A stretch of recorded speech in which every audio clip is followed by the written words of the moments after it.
وأشهد أن محمدا عبده ورسوله لا نبي بعده رضيت بالله ربا وبالإسلام دينا وبمحمد نبيا ورسولا رب صدري ويسر لي أمري واحلل عقدة من لساني يفقهوا قولي. Assalamualaikum yang dirahmati Allah Subhanahu wa taala. Marilah kita bersyukur kepada Allah yang tidak betul-betulnya kita bersyukur karena pada zuhur yang insyaallah penuh berkah ini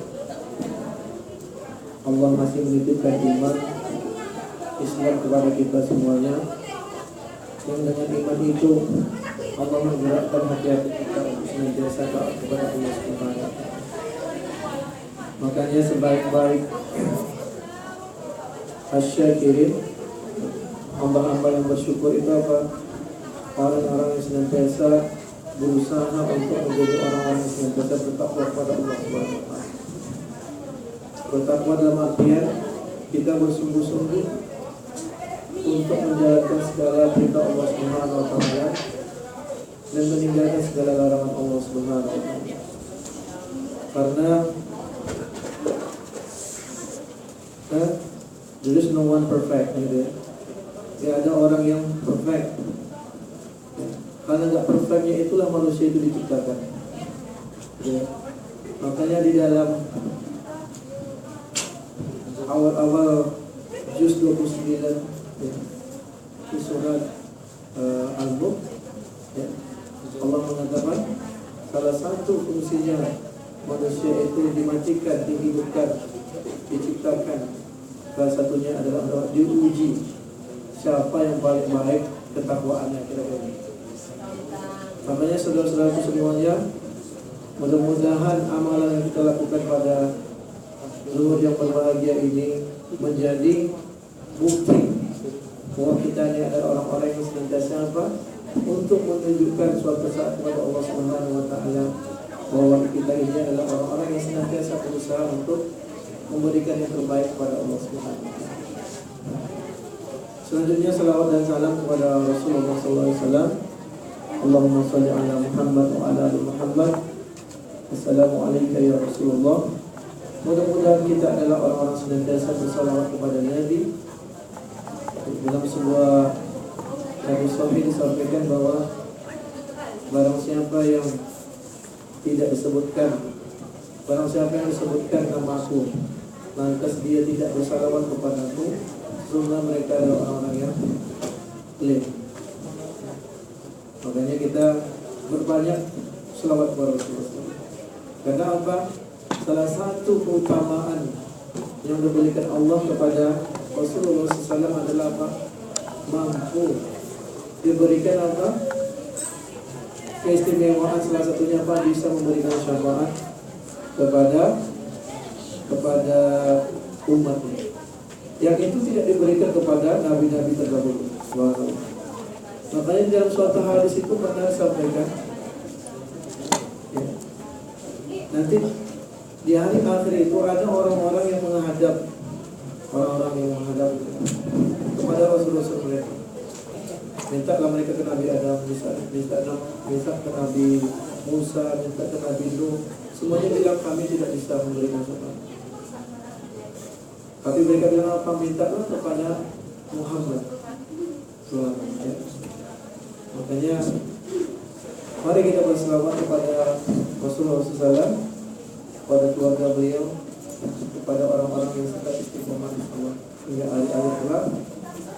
Dan mudah-mudahan kita adalah orang-orang yang dikategorikan ya, diberikan blessing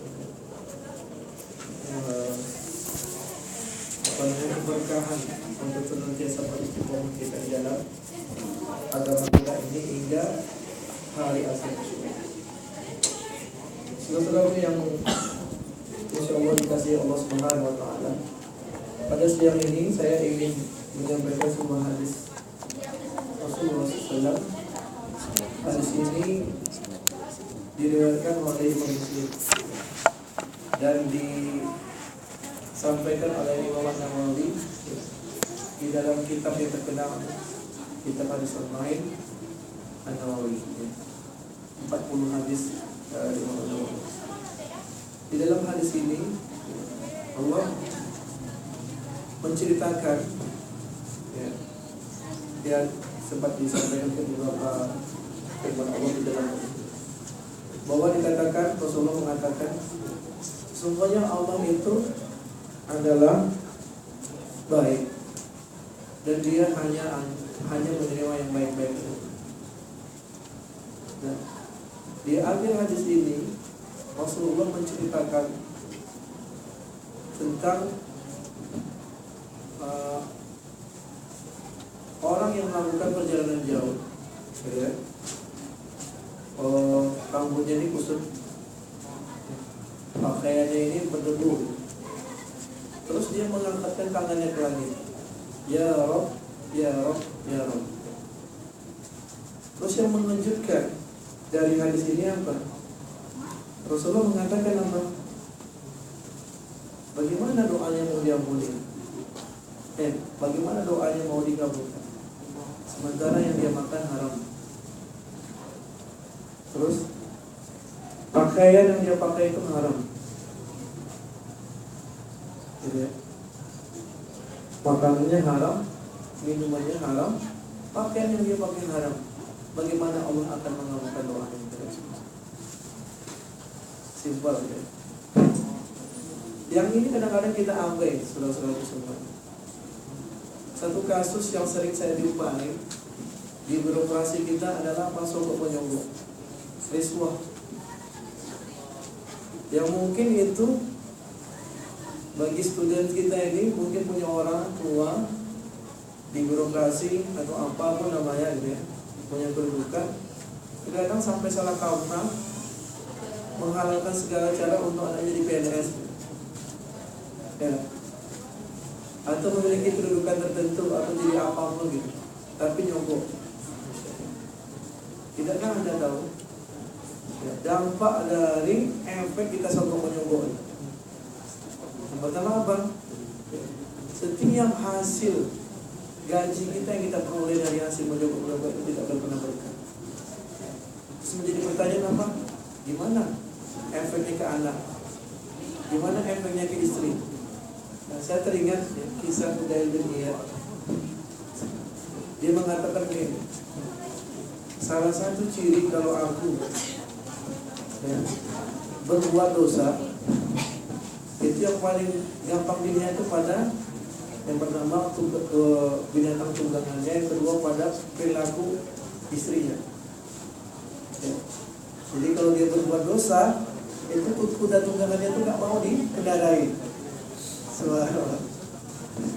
Terus kalau dia buat dosa, kira-kira tuh istrinya sewot terus lah gitu. Apalagi lah kalau kita memberikan makan anak istri kita itu dengan apa? Dengan sesuatu yang dasarnya itu tidak halal. Ya. Makanya Allah menegaskan kepada kita. Karena apa menarik di dalam hadis ini? Ya, ini salah satu apa? Adab kita berdoa kepada Allah Subhanahu Wa Taala, apa mengangkat tangan, kan? Adab kita berdoa angkat. Yang kedua apa yang menarik lagi? Salah satu doa-doa yang makbul itu apa? Doa orang dalam perjalanan, kan ya? Benar? Musafir. Dia ini dalam kondisi dalam perjalanan. Artinya apa? Semua syarat untuk dikabulkan doa itu sebenarnya sudah terpenuhi. Benar? Dia dalam musafir, dia mengangkat doa. Terus apa dia menyebut nama Allah? Ya Rabb, ya Rabb, ya Rabb. Salah satu asma Allah itu Rabbi, kan ya? Tadi itu kita mari kan? Kalau kita berdoa menyebut asma Allah, ya, mengangkat tangan. Nah, kalau kita dalam kondisi musafir, itu salah satunya banyak berdoa. Cuma yang menariknya apa? Doa ini tolak gitu. Karena apa? Perkara yang namanya sesuatu yang tidak halal. Makanannya haram, minumnya haram, pakaiannya haram. Karena apa? penghasilan dia dimulai dari yang haram. Makanya ini sebenarnya teguran keras bagi kita semuanya, saudara-saudara semuanya, yang seringkali menempuh jalan pintas untuk jadi PNS, untuk jadi dekan, gitu ya. Untuk jadi kajur, ya. Atau untuk jadi gubernur, bayar. Astagfirullah, kebayang gak? Apa yang kita kasih, apa yang kita makan. 100 kali pun Anda berhaji, tapi kalau hasilnya itu dari yang haram, insya Allah akan jadi haji mabrur. Ya. Setiap kali kita dahi kita hitam, sholat sujud, ya. Setiap hari kita ngangkat tangan, setiap hari kita rukuk, setiap hari kita berdoa sampai nangis, tapi makanan kita haram. Oh ya, apatah lagi orang yang jual duku timbangannya 0,8 kilo, beli 1 kilo 0,8 kilo isinya. Ya, beli minyak 1 liter isinya 0,8 kilo. Sementara dari hasil itu dia kasih anak istrinya makan. Oh ya, satu kalimat apa? Sesungguhnya Allah menerima yang baik-baik. Apa ibrahnya yang bisa kita lihat? Apa? Berhati-hatilah kita apa? Di dalam mencari nafkah. Karena apa? Apa yang kita makan itu akan apa? Membuat kita itu apa? Jauh dari Allah atau dekat dari Allah. Benar? Contohnya gini. Dampak yang paling sering kita lihat, kalau Anda mau makan sesuatu yang haram, apa? Itu pasti berat untuk melakukan ketaatan kepada Allah. Benar? Coba lah. Ya, rasanya mau sholat itu rasanya berat kali. Rasanya mau zakat itu berat sekali. Ya, rasanya mau datang itu berat sekali. Itu salah satu berat. Nanti coba dengan saya. Ya, ini pentingnya kita menjadi. Kita mencontoh kisah dari Rasulullah SAW. Dalam satu kisah itu apa? Jadi ada sahabat yang membawa kurma ke Nabi. Ya, bawa kurma. Cuman Nabi nggak nanya, ini kurma dari hasil apa, gitu kan? Makan. Terus ditanya Nabi, kurma ini dari mana? Di sini dia yang nggak jelas ya. Langsung Nabi apa? Mengeluarkan dari mulutnya. Apalagi lah kalau apa yang kita makan yang kita putuskan menjadi darah daging. Well, makanya bisa jadi mengapa kita itu berat melakukan ketaatan. Mungkin kuncinya ada di apa yang kita makan. Terus dari mana sumbernya untuk mendapatkan makanan. Nah, ini penting ya. Makanya saudara-saudara semuanya, mari kita berhati-hati. Kalau Anda ingin jadi PNS, ya, masuk ke bank, ikut seleksi, ikuti aja yang namanya seleksinya secara formal. Kalau Anda tauhidnya itu kuat kepada Allah, yang namanya rezeki tidak akan kita bertukar. Ya. Ada Allah bilang apa? Dalam surat Rasulullah mengatakan dalam sebuah hadis, seandainya seluruh makhluk di muka bumi ini mendatangkan mudarat kepada kamu, tapi kalau tidak tanpa izin Allah akan jadi. Artinya apa? Kalau kita kiaskan, kalau semua gubernur, ya, semua bupati itu ingin anaknya jadi itu untuk menggantikan Anda, kalau Allah bilang tidak jadi. Ya. Percaya nggak sama saya? Bukan saya ya, coba. Nah, itu kadang-kadang kita itu nggak siap. Ya kan? Ingat ya. Sama lagi, kalau seandainya makhluk di bumi ini ingin mendatangkan mudarat kepada kita, tapi kalau Allah bilang nggak jadi, ya, paham saya? Nanti ada rasanya sendiri. Karena apa yang saya bilangkan ini akan Anda rasakan, ya, beratnya pilihan itu ketika kita mencari pekerjaan. Nah, atau menciptakan pekerjaan. Apa? Nyari pinjaman tapi nyogok. Sama aja gitu ya. Makanya saudara-saudara semuanya, marilah kita yang pertama apa? Hikmah dari hadis ini. Yang pertama kita belajar apa? Adab cara berdoa. Paham ya? Yang pertama apa? Angkat tangan. Yang kedua apa? Menyebut asma Allah. Itulah gunanya kita apa? Allahumma. Paham ya? Mengapa kita gunakan Allahumma? Allahumma itu sudah meliputi semua asma Allah. Allahumma. Paham ya? Yang kedua apa? Ini yang paling penting. Ketika kita sholat wajib, ya, ada sebagian ulama yang menyatakan apa? Bahwa Rasulullah itu tidak pernah angkat tangan.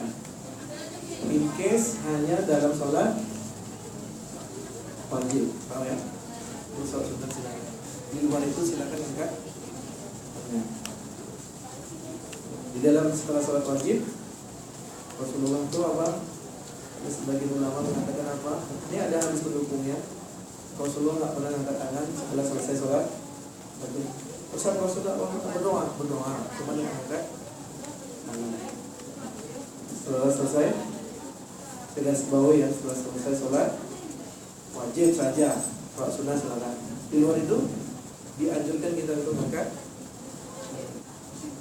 Oke. Yang kedua, apa pelajaran yang kita bisa ambil? Jagalah apa? Sumber penghasilan kita, paham ya? Jangan menghalalkan segala cara. Nanti efeknya kemana-mana, paham ya? Tidak hanya itu, Anda bayangkan. Kebayang nggak? Anda jadi PNS nyogok umur 20 tahun.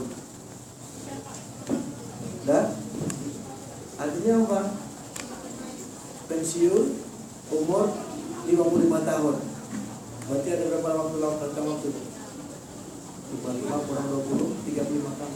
35 tahun doa Anda nggak pernah diterima. Kebayang? Kebayang? 35 tahun nggak mau terima doa. Dan mungkin saja itu ada doa-doa kita itu yang nggak diijabah sama Allah. Salah satu sebabnya apa?